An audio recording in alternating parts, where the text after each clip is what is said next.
I'm Farhan Dalla, transformational trainer, and welcome to Elevate Your Life, a transformational podcast, an invitation to take the journey towards your deepest self. It is my intention to inspire you to connect, move, and meditate. We'll tap in, tune in, and dive in, and together learn and reflect from authentic, real, and transformative conversations. Let's get started. Disclaimer: the information in this episode is not a substitute for medical advice, diagnosis, or treatment. If you have a medical condition, please consult a medical practitioner. Hi, everyone. Today, my guest is Mark Ruegg. Mark is a healing advocate who shares an integrative, whole person approach to recovery centered on belief, mindset, and nervous system regulation. After being diagnosed with stage 4 pancreatic neuroendocrine carcinoma and given a limited prognosis, Mark pursued a path that combined conventional medical treatment with meditation, lifestyle changes, emotional regulation, and deep spiritual belief. He has more than 20 years of experience working closely with children and families as a professional child wrangler in the entertainment industry in Hollywood. Through this work, Mark learned how to take complex situations and break them down into clear, approachable ideas. That skill now carries into how he explains the principles behind his own healing journey. Hi, Mark. How are you? I'm doing well. I'm doing well. I hear that introduction. I'm like, wow, I want to meet this guy. Well, so do I, and so do my listeners. I mean, I learned about you through Dr. Joe's testimonial page. And as soon as I heard your testimonial, I was like, I got to have this guy on the show. I really wanted to talk to you. Thankfully, you were available and you said yes. I imagine life's changed and it's become busy for other reasons right now, but all for good things and good reasons. You beat the worst type of cancer anyone could ever have, and that is stage 4 pancreatic cancer, and described as neuroendocrine carcinoma, which I believe is one of the worser kinds. Is that correct? Yeah, it's very rare. And there's actually two different kinds of neuroendocrine. There's a neuroendocrine tumor, which they call a NET, a PNET for pancreatic neuroendocrine tumor, or a PNEC, a PNEC. And it's very interesting because a lot of people get them very confused. And a PNET, a neuroendocrine tumor, is actually slower growing. Usually when you get told you have pancreatic cancer and they say neuroendocrine, you're like, oh my gosh, I got the good kind. But then there's even one that's worse than that, and it's called a neuroendocrine carcinoma. It's very rare. It's less than 1%.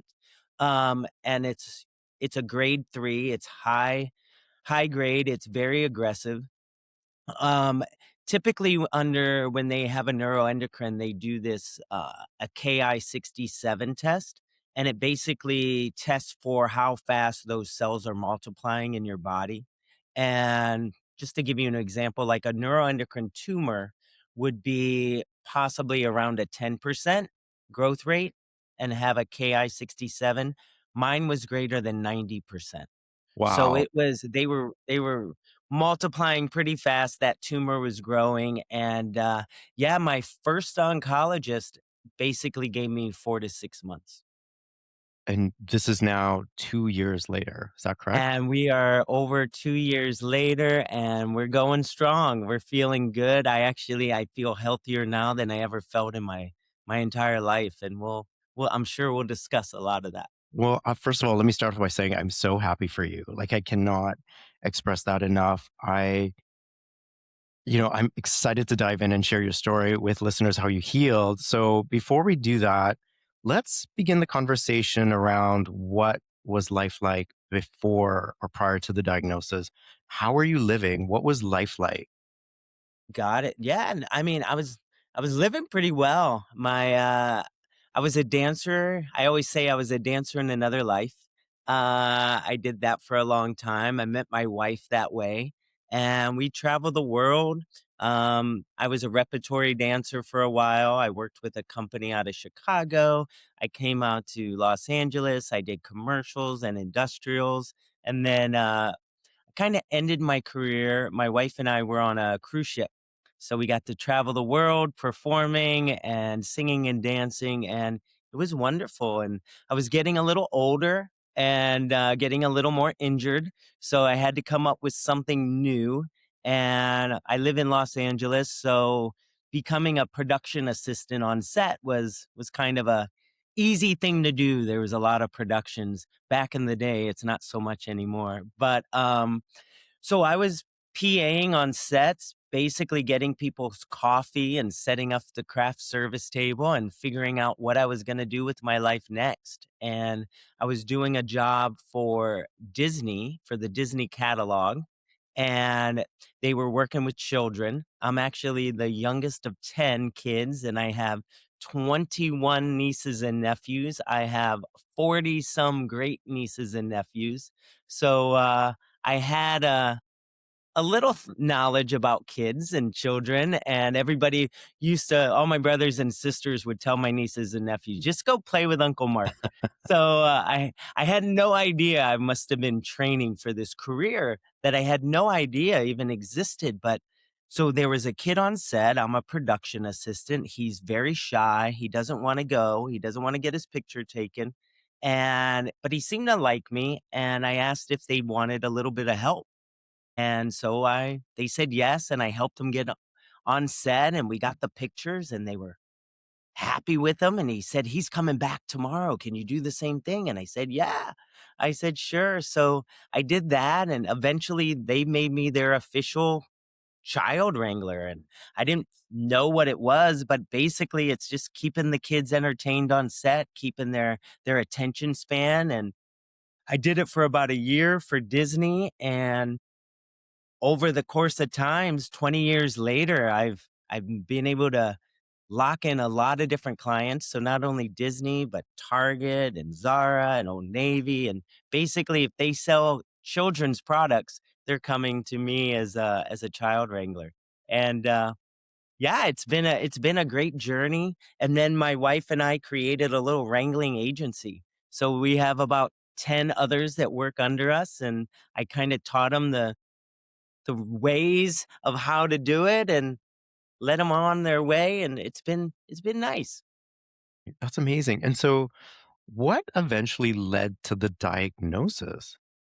So, it was a trip that we were taking with my wife, and we were coming back from this trip from in Lake Havasu, and the music is playing, we're holding hands, we're singing songs, and we're talking about retirement. All of this stuff that I talked about was working. Everything was in play. We had money saved. We had clients booked. Like everything was good. And so we're singing and we're so excited about our future. And literally a week later, I'm in the emergency room because I had this nagging pain in my right side that just wouldn't go away. Um, so I'm in the hospital. They do some tests. They actually do a CT scan, but it wasn't with dye, and they didn't see the tumor at first. They kind of misdiagnosed me. They diagnosed me with pancreatitis at first. So I had to go into the hospital, no food, no drink for like 5 days. Um, and I was already losing a lot of weight, so that was very, very scary, but on the CT scan, they did find a very large kidney stone, and that became the shiny object. That must have been why I'm having all this pain, even though the kidney stone was on the opposite side, but that's what they focused on. So, So hold in on a the sec. You have yeah, pain yeah, on the right side. You have a kidney stone on the left side. correct, And they're thinking this is what's causing your symptoms. So now the treatment focuses on the kidney stone. correct, Okay. correct. All right. So and that, I mean, it takes some time to find a doctor, schedule the surgery and what. So in the course of this about a month is going by, and I'm still in a lot of pain. I'm still losing large amounts of weight. I probably went from about 175 pounds down to 130 Wow. in a matter of a couple months. And we end up doing the surgery. We get rid of this kidney stone, but the pain is still there.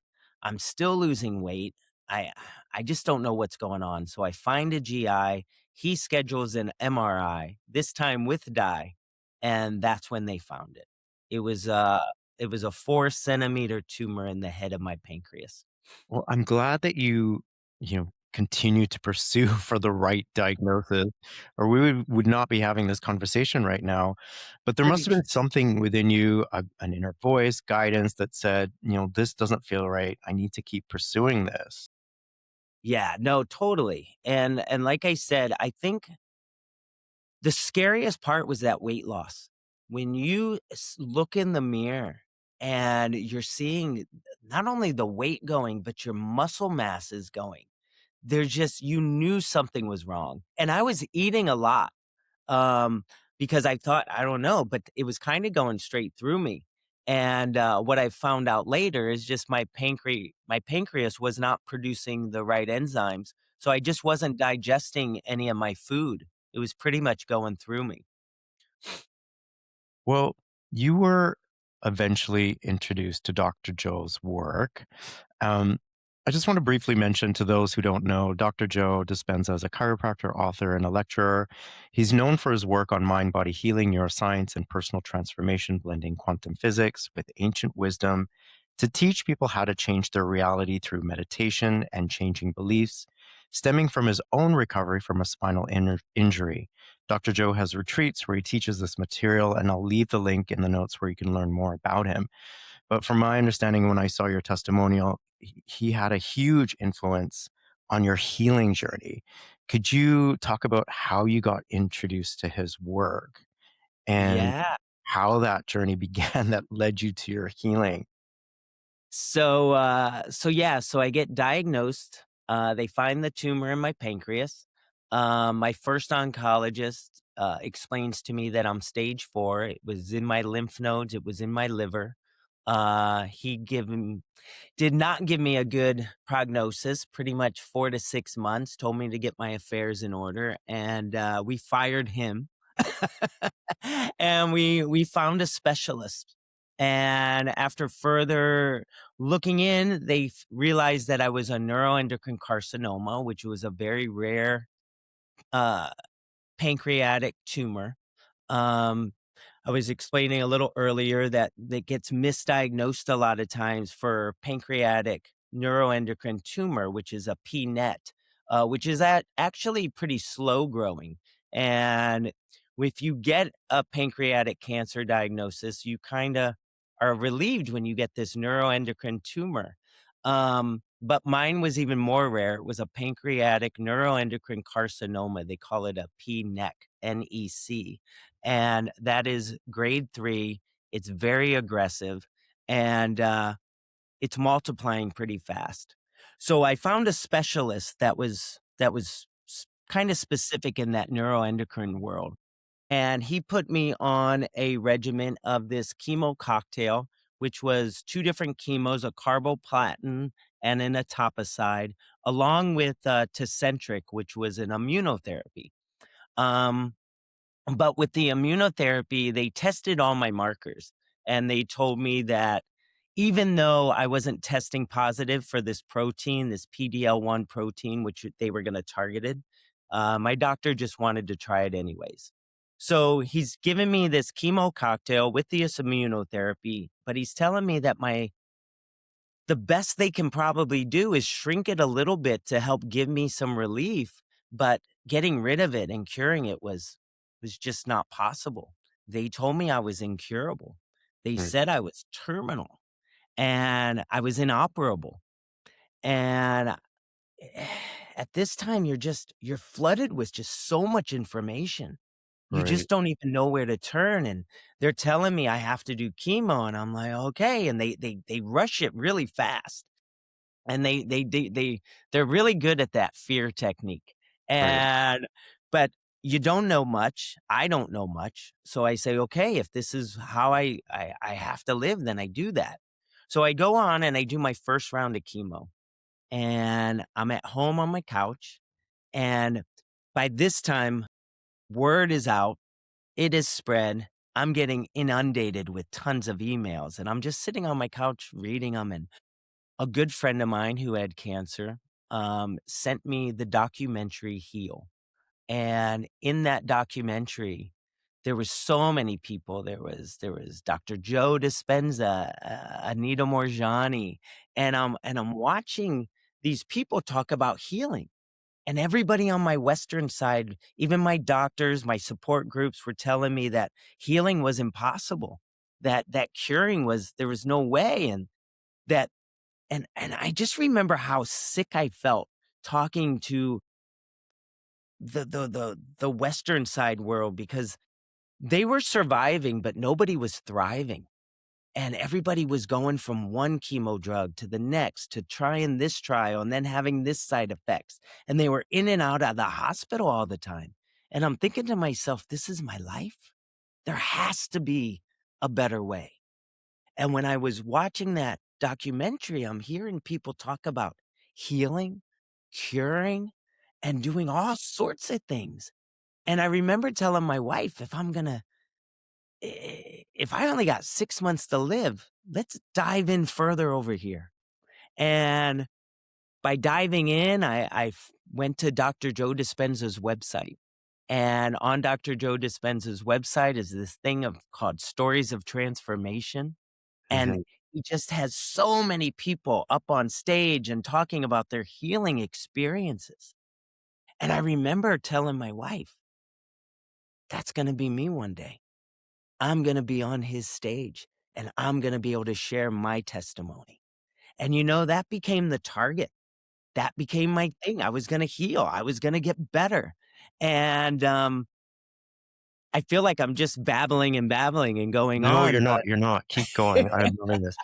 No, but please keep talking about it. Yeah, because I think the critical point here is your decision to choose another way, and that there actually is another way. And some people don't even know that there are other options. And when you hear what you heard, if you chose to believe in that death sentence, like I said, we wouldn't be having this conversation. So I'm glad that something within you clicked, and you decided to not only try the other path, but that you declared that you would be on that stage and sharing your story, and that you did. So please continue. And that's how I yeah, discovered you, right? Like when I it's watched your video, I was like, oh my God, I've heard of a lot of healing journeys, but pancreatic cancer is the first one. And I've met many people at his retreats who were told they had inoperable cancers who are very much alive today. So, yeah, please carry on. So, you hear about Dr. Joe, you go to his website, you decide you're going to, um, be on that stage one day. And what did you do to get there? Yeah, I was gonna heal. And, so I just we dove in. This was gonna be it. This was gonna be, like, the catalyst that was gonna change everything. And so I'm Googling on his site, and I'm looking up stories of transformation, and I'm trying to decipher, okay, who who are doing what meditations for cancer? So I was finding all that, and one of the ones that came up was this meditation that he has called Blessings of the Energy Centers. Okay. And so Were you a meditator before, I or was not a meditator you were not before. a meditator? Okay. I was not into this what I call my quote unquote woo woo world. Right. But I'm hook, line, and sinker now. But Okay. I just went on. They said these meditations were helping them. I'm like, well, let me try. And so I downloaded his Blessings of the Energy Centers, the one, and it came with a little instructional video or a instruction guide, and so I listened to that, and then we just started, my wife and I together, and we made a commitment. We were gonna do these meditations, and we were doing it an hour in the morning, first thing we got up, and an hour before we went to bed. And we just did it. And it was pretty simple. You just had to like get rid of all your other thoughts, focus in on those energy centers. Mhm. And, you know, we did it for about a month straight. And about a month in, this crazy thing started to happen. Okay, I before you start say yeah. that, let me ask you this. Okay, you are still in the midst of chemo treatment at this point, Mhm. and you're losing weight. So physically, like, how is your energy level, and how were there any challenges to sit through and do this meditation? Because I think I want people to understand it doesn't matter what state you're in, what your physical capacity is, that you can do this, and you're living proof of that. So could you maybe describe for all of us, like, how are you feeling physically? And despite that, how you managed to get through and do the meditations twice per day? So, when you have chemo, they give you a steroid. That first couple days that you're right after your chemo, you feel pretty good, and you almost feel like you can take on the world. And then day 3 hits, and it's bam, and you're down for the count. And that lasts for about 3 to 5 days. And you can't do a lot of anything, much of anything, but I could meditate. And I always wanted to stay proactive. I wasn't always going to once I dove into this world that we can heal ourselves, I wanted to be proactive. And we did lot of different things. I was walking a lot. I changed my diet, and we can talk about a lot of those as well. But for the meditation, it did not take a lot of physical energy. I could sit on my couch and I could focus in on what Dr. Joe wanted me to focus in on. So I'm like, let's do what I can do.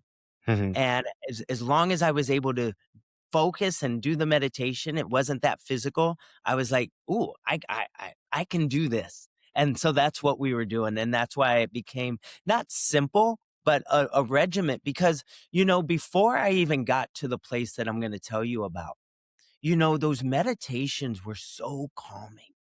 It I tell everybody, meditation, it gets you into the present moment. It gets you out of the shoulda, woulda, couldas of the past and the what ifs and and maybes of the future. And when you get into that present moment, that's where healing actually occurs. When you can focus your brain and start calming that central nervous system, start turning down that sympathetic nervous system that gets cranked up when you're in fight and flight. I mean, what I've learned now, I didn't know then, but what I know now is our bodies physically cannot heal in fight and flight. The 100%. It's biologically turned off, those mechanisms, and what sucks is that doctors a lot of times, not meaning to, but they keep you in fight and flight. They tell you things like you only have 4 and 5 and 6 months to live, and you're on guard, you're in survival mode, and doctors are really good at keeping you alive. But it takes our own bodies and our own selves to get us to heal. Mhm. And that's what I started to feel like now in hindsight, what I was setting the map for. I was putting my body in alignment so that healing could occur. Amazing. And you were saying in about a month of doing this, something In about a amazing happened. month of doing this, I started to feel this energy. Something was happening inside my body. The more I released, the more I vibrated. And in the beginning, it was insane. I like to tell everybody that it was like a fish out of water. I was flipping and flopping. It was insane. And I didn't know what was going on. It didn't hurt. It didn't scare me. So I just allowed it to happen. And I remember that first time it happened, my wife's next to me and we come out of the meditation and she just looks at me and she's like, "What was that?" And I'm like, "I have no idea." I'm like, "That was insane." I didn't know if I was releasing energy, if I was bringing energy into my body, but something clearly was going on. And then we went to bed that night And about 3 o'clock in the morning, I woke up with what I describe as an explosion out of my spine. It hurt. It was loud. It popped. It woke me up. I screamed. My wife woke up. She's like, "What's going on?" I said, "Something just exploded out my spine." She's looking at me like I'm crazy. She's like, "Mark, you're dreaming." I said, "If I'm dreaming, this is the most realistic dream I have ever had in my entire life." I saw the brightest lights. I always describe it as those old Batman and Robin TV shows where they went bam and Right. kapow. And this is what I'm seeing.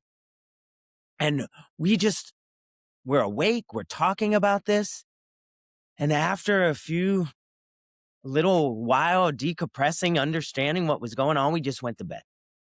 And I was already scheduled for a PET scan about 2 weeks later. Um, and I did that PET scan, and I'm telling you, there was no tumor in my pancreas. It was gone. Wow. Jeez. It was it was crazy. And, the medical profession, the doctors, it's hard to believe that. So even though it wasn't showing up on my PET scan, they still believe that it was there. They still believe that even if it wasn't lighting up, it had to be at the cellular level. And so my treatment continued. I stayed on there, but I had this saying, and I would tell it to anybody who would listen, and I said, I know I'm already healed. I go, I'm healed. I'm just now waiting for my doctors and my scans to catch up and tell me what I already know." And that became my thing. And the more I did it, and now I cannot meditate without vibrating. There is something in me, and I feel there's a connection there. There's a connection there to source, to God, to consciousness, whatever you wanna call it. But I know, and it's like my North Star. It's my guiding light. And I'll tell you, it doesn't just happen when I meditate now. I can be driving down the road and I start vibrating, and it's leading me, it's telling me something. And I always tell people, I go, because I have a lot of skeptics in my world, and they may not wanna believe God, source, this quantum field, but they understand their own consciousness. And I said, "It's that thing that keeps you out of traffic. It's that thing that pulls you back from standing too close on the cliff." There's an inner knowing of what's good for us and what's bad for us. And when you tap into that, it will guide you. It has guided me this whole way. And the only way we get there is through stillness and quiet. And that's what I thought Dr. Joe's meditations was able to achieve for me, to quiet the noise, to calm the static, to get quiet enough to be guided and led. And that's what can say I'm doing today. I've released it all. I surrendered. And I wake up every morning now and I just pick up my breadcrumb. And I'm like, where are we going today? You said on an Instagram post recently, and I love this. I need you to hear this. The most dangerous moment isn't the diagnosis, it's the moment belief begins to fade. Because healing doesn't start in denial, and it doesn't start by pretending everything is fine. Healing begins with belief, the quiet decision to trust that your body is still capable of repair. If you're wondering whether it's too late for you, it isn't. Healing is possible. I love this. Do you want to talk a bit about this? Like Yeah. Dr. Joe mentions that there are three key words to changing our reality. That is belief, behave, become. And just hearing what you've just said describes all of that. But I love this post here that you talk about in terms of the belief. Do you want to elaborate a little about this post and its inspiration? Yeah. And, and we talked a little bit about this, but since this journey has begun, I always explain that healing is possible. I try to share that as much as possible. Healing is possible, and it starts with a belief that you can. It's the first ingredient. I'm working on my healing recipe. It consists of these 7 ingredients. It's belief, meditation, spirituality, decreased stress, increased positivity, diet, and exercise. But belief, it's the dough. It's the thing that holds all of these together. Because if you are making a pizza and you don't have dough, you just have a bunch of vegetables on a cutting board. But it's the dough that actually makes these things stick together. It's the dough that puts it and makes it a real pizza. And so this is where it all begins. And I hear people and I get so mad again at these doctors who give this prognosis of you got 4 to 6 months because so many people, they don't have the belief. They don't understand that healing is possible. And that prognosis a lot of times becomes a self-fulfilling prophecy. Mhm. But belief, once you have it, it is powerful. And I didn't have my own belief in the beginning. They said it wasn't possible. So you end up having to borrow someone else's. And I think that's what those stories of transformation did for me. Hearing other people talk about their healing journey. Because if it was possible for them, then it becomes possible for me. And just now if I can become somebody's 4-minute mile, if they can hear this program and they too go, well, man, if it can happen to Mark, it can happen to me, then let's do it. And I say yes, because that's where that seed of belief gets planted. And then you need to water it, you need to fertilize it. And one of the things that I think helped me was my mantra. I had this mantra that I just said over and over again. I still do. I say it about 100 times a day, and it is, I am strong, I am powerful, I am healthy, I am healed. And the more I said it, the more I thought it, the more I started to believe it. And the more I believed it, the more I was able to become it. It's amazing. I think, belief means to believe that healing is possible. But I also think that belief implies that you're worthy of receiving that healing, Yes, totally. right? Did you ever contemplate your worthiness or have struggled with that? As I'm sure some people that are listening to that, that may be a potential block. Like, am I worthy of receiving this healing? No, totally, and I think a lot of times it was so funny, my one brother had this saying, anytime I would start to doubt that this healing was possible or that healing was actually happening, because it comes in. Doubt is crazy, and, he would say, "The devil's in the doubt. You gotta get the doubt out." And that was my kind of another little mantra I had, and doubt makes you feel unworthy. Doubt makes you go, "Well, why me? Who am I to heal? Who am I to break the odds?" You go on Google, which I do not suggest, and you start looking for the ratios of the people that are surviving this thing, and it's so minuscule, and it starts just to feed all this negativity into your head, and, you know, worthiness happens through positivity. And the more positivity you start to include into your world, the more that you start believing that healing is possible, then you can start to feel worthy. You start to understand that love is actually the greatest gift that we've all been given, and we don't accept it. We don't accept it in ourselves. We don't give it freely. And love is so freaking powerful. It is the one of the greatest things. In fact, I tell people this all the time. You can't hate and heal at the same time. You wanna heal, you gotta get rid of the hate. I don't know what you're hating, somebody else, something that happened hundreds, 25, 10 years ago, 10 minutes ago. You don't have to forget it, but you have to forgive it, and you gotta move on, and you gotta forgive yourself, because so many times you start looking at where you're at in your world and you start going through the path of well, what if I change this? And what if I did that? And you got to forget it. Who cares? You know exactly. I have these mantras and I say them all the time. But another one is I'm exactly where I'm supposed to be at precisely the right. And you look back now 2 years ago, cancer was the worst thing that ever could have happened to me. 2 years later, me talking to you on this program, it's the greatest gift I've ever been given.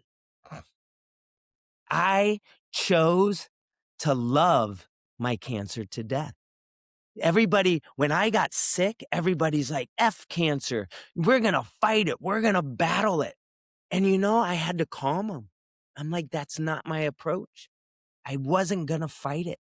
I was going to understand it. I was going to figure out why it came. And then I was going to love it enough to let it go. That's beautiful.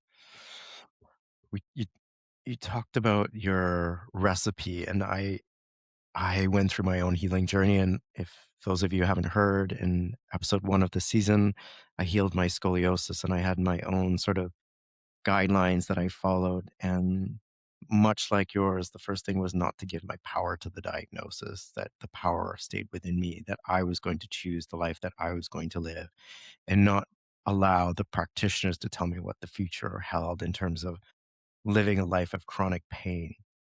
I can relate to the meditation and physical exercise that you talked about. I'd like to dive into some of the recipe now. You mentioned the belief, the meditation, physical activity, changing your diet. Let's explore physical activity. How did that play a part in your healing? Yeah, my cancer was in my lymph nodes. And always heard about lymph, but I had no idea what it was. I didn't know, like, what did it do? And now that I understand it, lymph is so important and it travels through our body and it's our natural detox system. And the problem with lymph though, if you don't move, it's not moving. Our blood has our heart to pump it through our body. Our lymph does not. So we have to move it. We have to physically get up and move. We have to breathe deeply. Um, and there's a thing I do called a rebounder. And there's something about just bouncing and the gravity, and it just helps that lymph move through our body, and it goes through and it goes into our lymph nodes. And those lymph nodes are where our immune cells are, and it kind of gets rid of all the bad, and then the good goes through. And especially, I tell everybody, especially if you're on chemo, I know all you want to do is sit on that couch, but you got to move. You got to get up. Just even if it's walking around the house or whatnot. So I did that. And a good friend of mine is a yoga instructor, and yoga became very a big part of my healing journey as well. I couldn't go to the gym. I wasn't able to lift a lot of weights, but I could I could do poses. I could get my body to go where it needed to go. And so moving the body, becoming physically active, it's so important not only for our physicality, but for our mental state as well. Because the more I sat on that couch, the more I would get you could find yourself going down this spiral, and you would start and you could see yourself getting a little depressed. But exercise, there's so many benefits to it. The hormones that go through your body, the serotonin, the oxytocin, I mean, these are positive hormones that makes your body feel good. So the more I exercised, the more I started to feel good, and the more I felt good, the more I wanted to feel good. So those things kind of motivated me to do more. And then I'll kind of go into this. So I started, once I could feel a little better, I wanted to walk, and the goal was 10,000 steps. And I started to get my 10,000 steps a day in. And I live in Marina Del Rey, so it's kind of nice out here. I went over to the marina, could walk around the boats. And I started to realize that I was walking on purpose, not only for steps, but there became this ritual that I started to do, and I now call it my steps with God. but you can call it conscious or whatnot. But, I walked in 4 parts. And when I started walking in the day, it was all about gratitude. How much was I grateful that I was alive? And I knew no matter how bad I had it, there were people that had it way worse than me. And so I just walked in gratitude. I just would walk and list all the different things that I was grateful for. And then I knew that so many people were praying for me. I was feeling better. I knew I was a walking testimony of answered prayer. So I started to pay it forward, and I would walk in prayer, and I would just pray for my family, for my friends, for everyone that I knew that was sick, for my state, my town, my country, everything. And then it went into meditation. I tell everybody, praying is talking to God, meditation is listening to him. And I started to just get quiet. I would walk in the present moment. I would focus in on the trees, on the birds, on the boats, and just get present and calm that mind that was just racing. And as I was walking, and I would just slow it down and just stay in the present moment and appreciate God's beauty.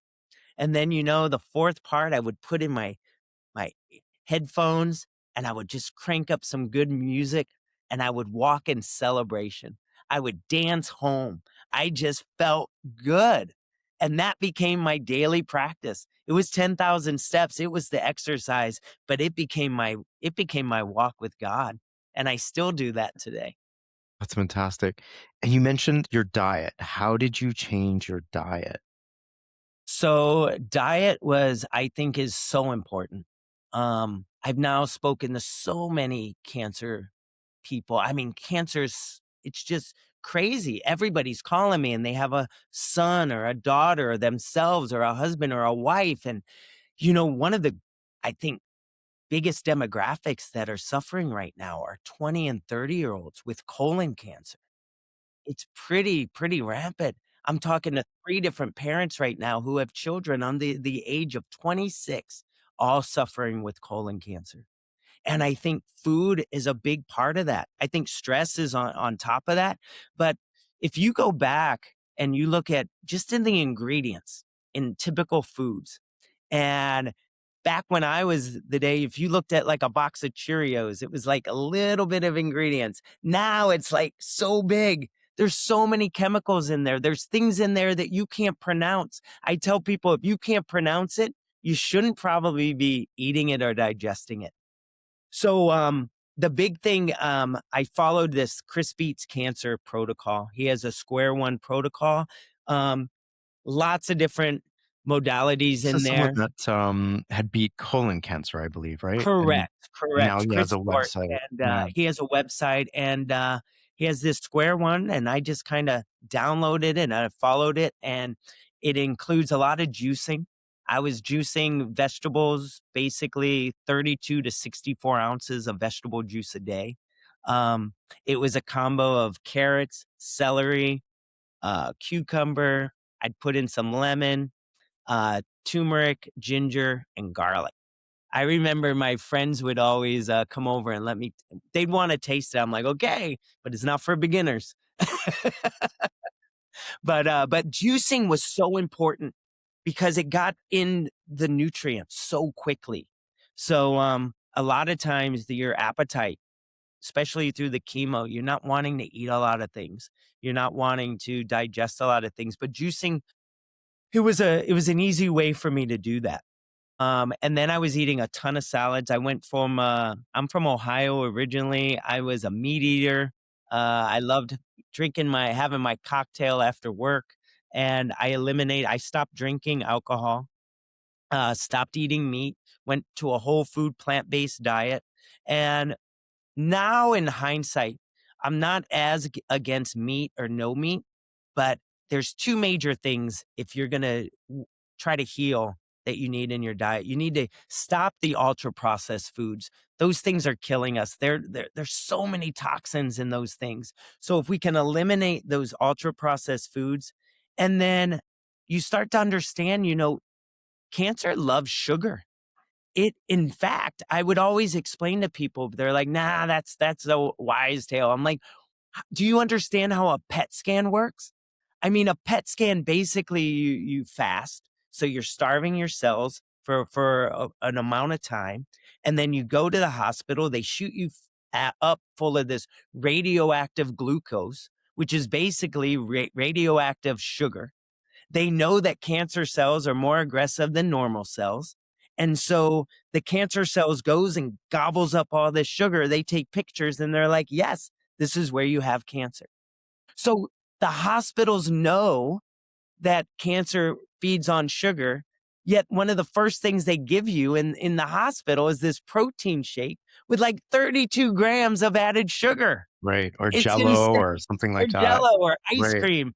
And they want you to feel good because they don't know how long you're gonna be around, but they're in the job of survival. They're not in the job of healing. And it's not against them, they're just a lot of them don't even understand. And you know what? There's something about having that ownership of our own bodies, not depending on your doctor gonna be the one that heals you.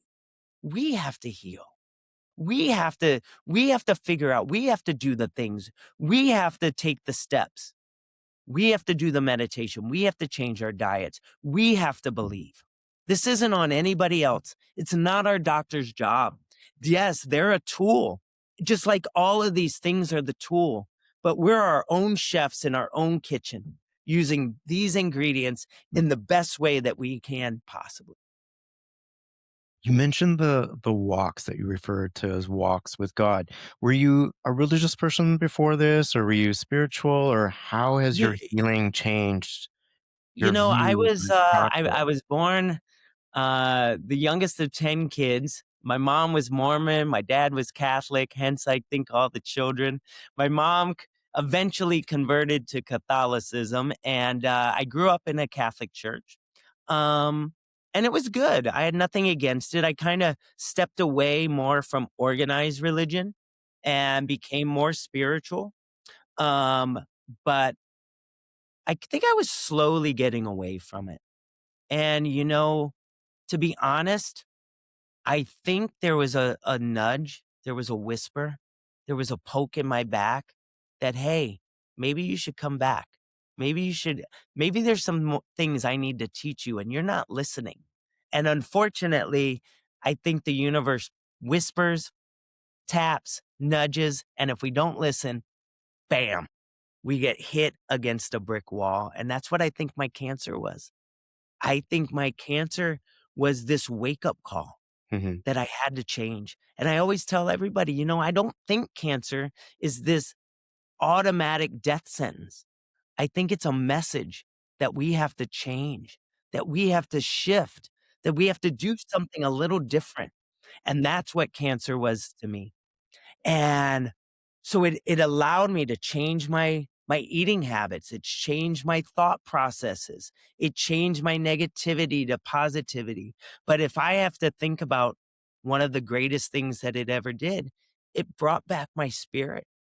And meditation allowed me to do that. And I think consciousness, God, is lives right here. It's right here in our heart. And a lot of times we can't get to them because of the static, because of the noise, because of the distractions. And I talk about this healing bubble. I was very, very fortunate that my wife and we had this company. It was doing well. I was able to go into what I called my healing bubble. So I was able to get rid of all these distractions. The greatest thing my wife and I ever did was turn off the news. We have not listened to the news since September of 23. And, all that noise coming in, it just keeps it keeps like Dr. Joe says, it creates this incoherent brain and everything's firing in all different places. But when I got quiet, when I found coherence, when I got so soft, I was able to connect with what I call God, but you can call it consciousness, you can call it the all knowing, you can call it universe. But my connection with spirit now, with that thing that lives in me, it is so strong, and it's my guidepost, it's my North Star, and it's it keeps allowing me to do what I think I have to do, and, you did a Dr. Joe retreat. You know that he does, like, this 5-hour meditation, Yes, and it's I know it well. it's crazy, and I love how he doesn't really tell too many people about it, because I think our minds would start going, "Oh, we can't do it." But during that 5-hour meditation, something very strong came onto me, and it hit me very hard, and it was this this thing that said, "The strength is in the surrender." Mhm. And I didn't understand quite what it meant, but I since then, I've used it a lot, and I think that's exactly what I've done now. I've 100% surrendered. And there's strength in that. And we talk about surrendering, and a lot of times we think of it as giving up and giving in. But no, it's it's surrendering to the fact that there's something greater. It's surrendering to the fact that we don't always have to be in control, that we can let go of the wheel. And when we trust, there's strength in that. And that's just where I'm at. I just have fully surrendered, and, I just keep trusting that where I'm supposed to be is exactly where it's supposed to be, and I just live on that. And I hope people that are listening to this who are contemplating going to a Dr. Joe retreat are now thinking, "I'm not gonna Yeah. be able to do this Sorry. 5-hour meditation." No, it's fine, and I'll tell you from my experience, when those 5 hours were over, I had no idea that it was 5 hours. I had no idea. We'd started at I didn't it was 4 in the morning, we finished at 9, we looked at our watches, we're like, "What?" Like, I know. It just goes by, and when you're in, as you described, the present moment, you're not in the future, you're not in the past, you're not looking at your watch like, "How much longer do I have to sit here?" There is so much strength in power in being in the present moment, and as you described, and getting still, and allowing your senses to be open to receive information. And in order for that to happen, you got to get quiet and still. And I got to say, Mark, I have this theory, and you can chime in if you like, that all disease is a form of separation consciousness. Mm. And the healing process is about remembering who we are, letting go of who we are not, and just coming into the alignment of the truth who we already are. There's no becoming in that process. It's remembering. And in order for us to do that, sometimes it does take a crisis. Sometimes it does take an illness. It's not my preferred method of choice. And but like you said, I mean, this is probably the greatest gift that you've ever received. What are your thoughts? Yeah, unfortunately, it's hard to see the light when there's more light. It's hard to see a flashlight in the sunshine. And not that I'm saying that the only way you can find this inner peace is through heartache, despair, and the darkness, but there's something about when you get into that dark space that this light shines through. And if you acknowledge it and you follow it, it'll take you where you've never even could have imagined going. And what I think now, and this gets a little too in depth, go to a Dr. Joe retreat. He'll explain it way more better than me. But I believe that time isn't like a vertical or horizontal line. It's up and down. Everything is happening at the exact same time. And I had to take a moment when I got on that stage for Dr. Joe because, when I started to watch those stories of transformation, and when I told my wife that I was going to one day be on that stage, I don't know if it was something that I manifested or something that had already happened. And it was my future self telling my sick self that I was going to be okay. And I talk about that mantra that I am strong, I am powerful, I am healthy, I am healed. I don't know if that was me telling myself to be better or if it was my future self reminding me that I was already those things. Amazing.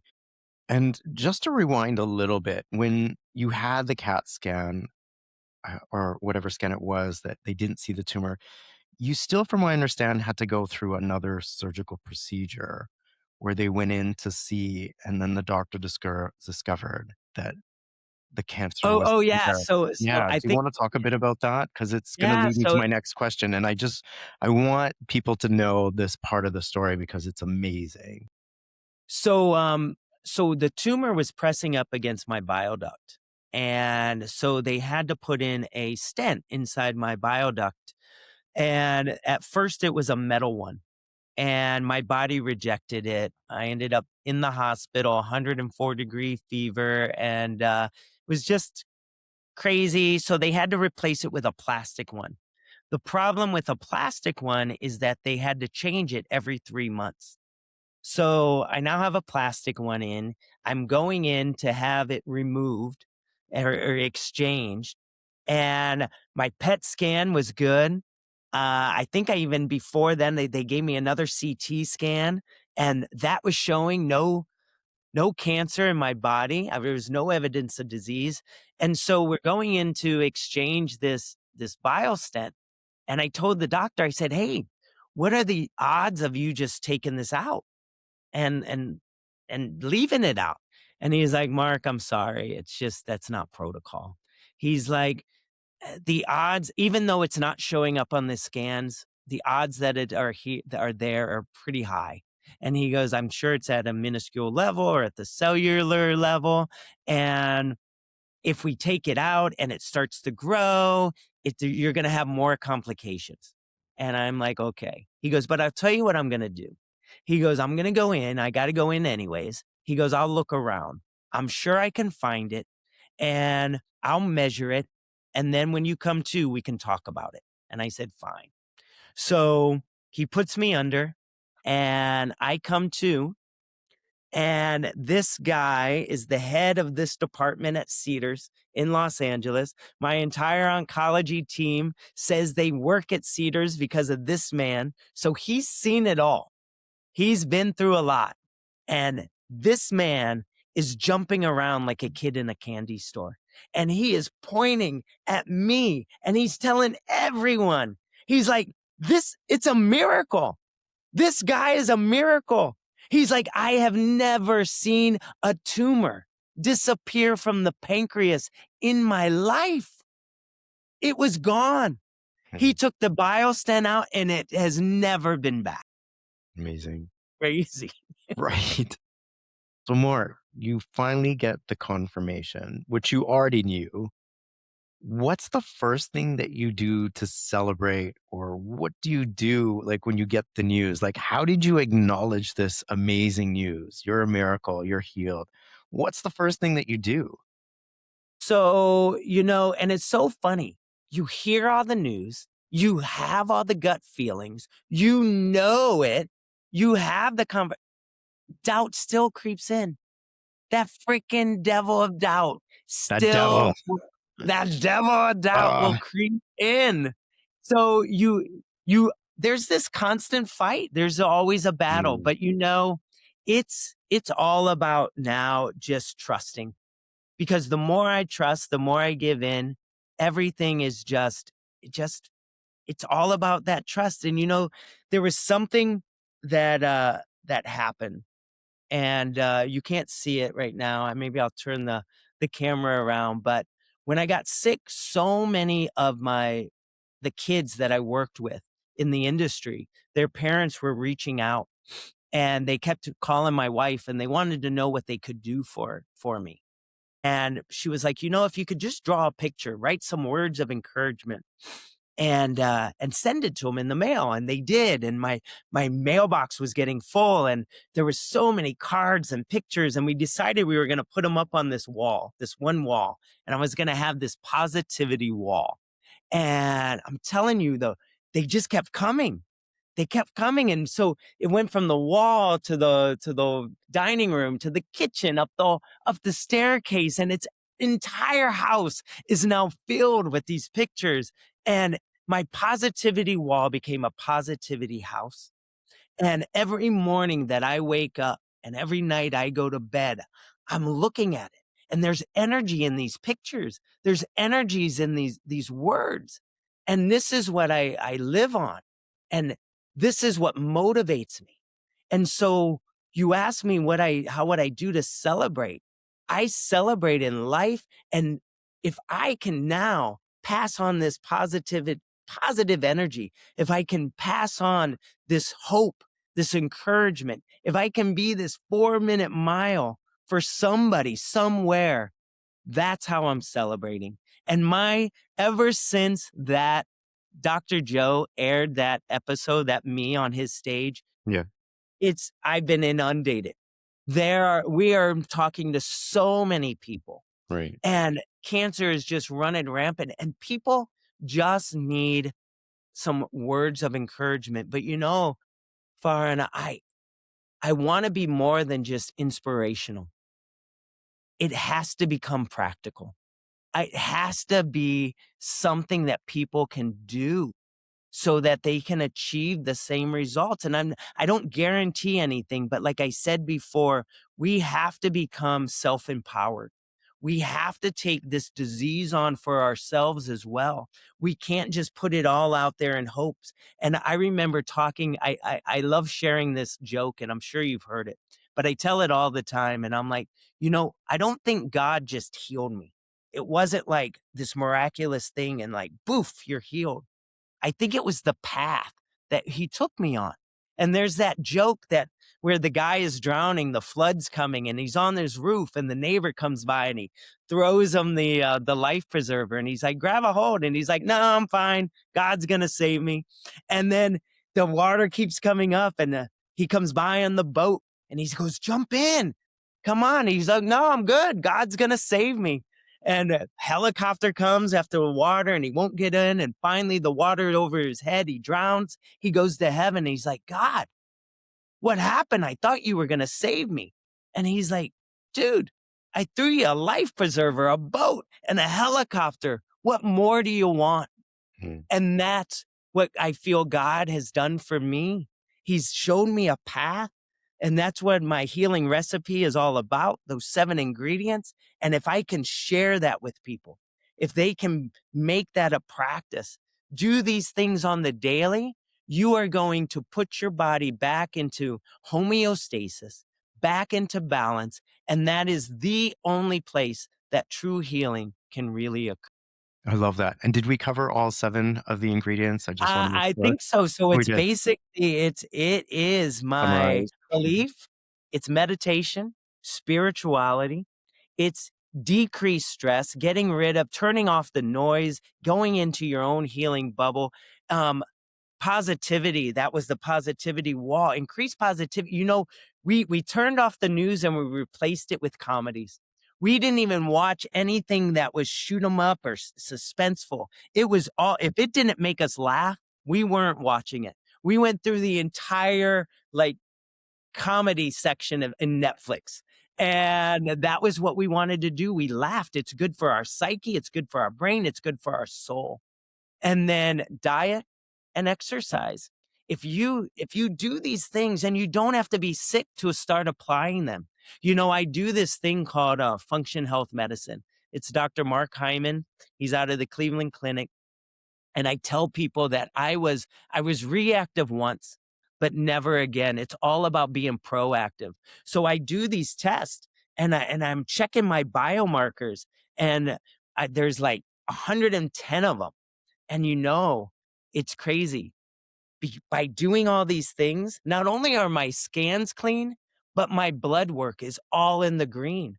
I feel healthier now than I have ever felt in my entire life. So I know it works.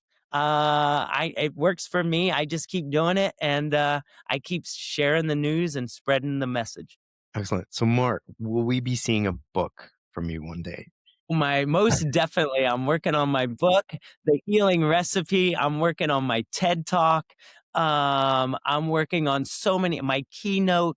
My goal is to spread this word, to share it as much and as loudly as possible. I'll tell you one more thing. We went so that documentary Heal, it was so life-changing for me. I don't think I would have known about Dr. Joe Dispenza or any of these people without that documentary.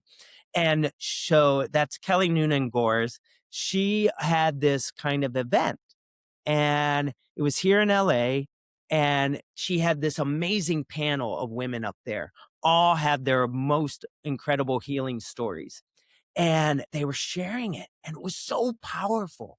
And it was on Zoom, so I'm sure there was a lot of people watching. But I turned around in the audience, and there was just not a lot of people there. And I remember leaving, and I looked at my wife and I said, "It's time to get loud. It's time to get loud because not enough people know that there's another way. They don't understand that this is possible. And I have nothing against Western medicine. I think it's did its job. I think it stabilized the tumor long enough for me to add all these other modalities for them to go to work. I think holistic is great, but it takes time. It takes time if you're changing your diet, if you're changing, like, time is important. So I think a combo was perfect for me. Um, but yes, I want to get loud and share that these are some things that you can start to add to your lifestyle Right. that are going to just make you not only feel good on the outside and on the brain, but your blood is going to be good. You're going to have proof. So I love that. I'm not sure if I asked you this, but what was the timeline between the diagnosis and the healing confirmation? Was that just a matter of a It month? was crazy. Yeah. Yeah. So, I got diagnosed November 6th. It's my wife's birthday. I know it well. Um, we started my first treatment in December.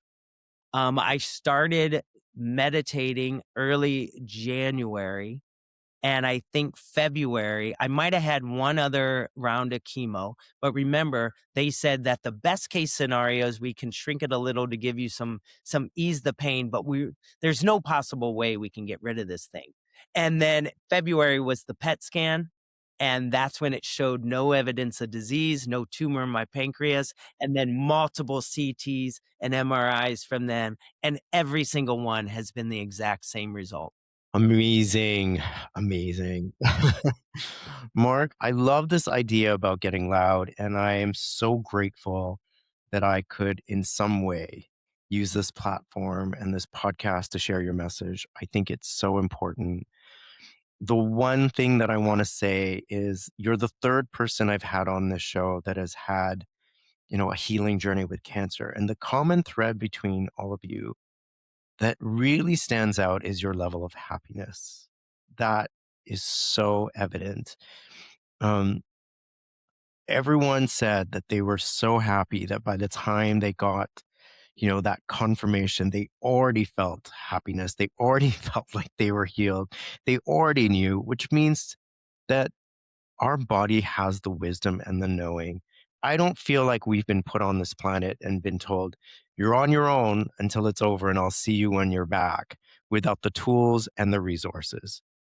And I think that if we were to embody that belief system, we're implying that in some way we've been put here and abandoned to figure it out. And I think through some of the tools that you've talked about and with my other guests, that we have the capacity to tune in and tap into that wisdom and whatever that looks like for you, whatever pathway you choose, but the information is there for you, for everyone, and everyone is worthy of receiving it, and everyone has the possibility to heal if you choose to believe. Yeah, and I wanna end on this because you talked about happiness, and I have some friends, and I was a pretty happy person anyways, but I think I was able to carry that into my cancer journey, my healing journey, but I'll have some friends, and they're like, "Ah, Mark, why you get all these things, of course, and because I talk about happiness and they're like, of course you're happy. Look at all these great things that you've gotten in your life. You have a good job, you have a good wife, you have a good relationship, blah, blah, blah. And then I look at them and I say, but am I happy because I have those things? Or do I have those things because I'm happy? And I truly believe it's the latter. I agree wholeheartedly. Mark, you have a beautiful spirit. I am so happy for you. I am so happy that you're healthy. I'm so grateful that we're having this conversation. I know anyone who's listening to this will be inspired in some way. I want to leave you, my friend, with this. May you always continue to be happy. May you always continue to be healthy and thrive in health and in all areas of your life. May you always be surrounded by love. And may you always, always experience joy in your life. Thank you Thank so you. much. Thank you. Thank you. I appreciate you. I appreciate this opportunity and just thank you. I'm Farhan Dalla. Thank you for taking the time to listen to today's episode of Elevate Your Life, a transformational podcast. I hope today's conversation has elevated you in some way and inspired you to connect, move, and meditate. I'd really appreciate your support by following and rating this podcast. Come back soon and join me for another transformative conversation.